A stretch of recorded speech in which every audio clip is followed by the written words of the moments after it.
Assalamualaikum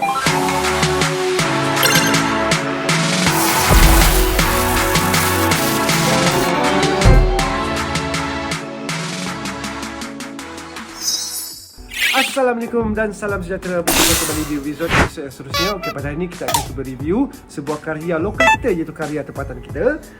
Yang ini adalah terbitan daripada Komik M. Okey, yang bertajuk sebagai Arkanis. Okey, yang ini adalah sebuah komik saga fantasi Arkanis Amukan Satwa. Jadi kita akan review komik ini sekarang. Jadi tanpa buang masa, jom kita saksikan review ini.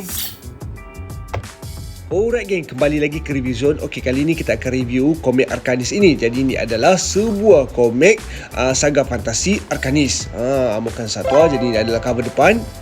Okey, jadi penulisnya adalah daripada Hafiz Hadi dan juga Syafiqah Azmi, dan pelukis daripada Amir Ryu.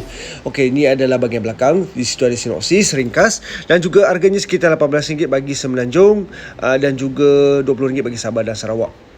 Yang ini pula adalah di bahagian spine buku. Dekat situ kita boleh melihat ketebalannya. Jadi jumlah muka surat dalam sekitar 106 muka surat, dan ini adalah sepenuhnya dalam format hitam putih. Sekarang kita akan review secara detail lah. Okey, jadi ini adalah di bahagian hadapan, iaitu coretan daripada penulis dan juga pelukis. Yang ini pula adalah bahagian pengelanan watak.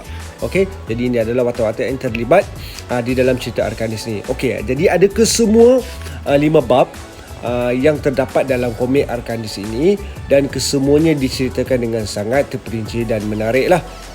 Jadi kita boleh lihat hasil lukisan daripada pelukis Amir Ryu yang sangat detail. Okey, stroke-nya sangat kemas dan padulah dan bersesuaian dengan cerita komik yang bertemakan saga fantasi ini. Jadi ini adalah trivia yang disediakan di dalam komik ini. Jadi mudah kita nak faham apa sebenarnya yang terjadi dan berlaku di dalam penceritaan komik ini.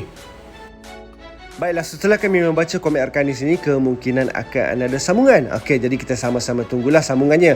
Okey, jadi bagi siapa yang ingin mengetahui tentang Arkanis dengan lebih mendalam, boleh segera dapatkanlah novel-novel ini.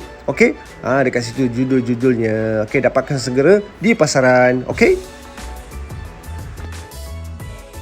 Itu saja review daripada kami. Jadi bagi siapa yang berminat dan mendapatkan Arkanis ni, jadi boleh saja ke komik.m.com ataupun pergi saja ke Shopee serta platform online yang lain sebagainya. Okey, jadi jom dapatkan karya Arkanis ini, kerana ini adalah hasil karya tempatan kita yang sangat terbaik. Okey, itu saja. Jumpa lagi di video akan datang. Bye semua. Assalamualaikum. Peace.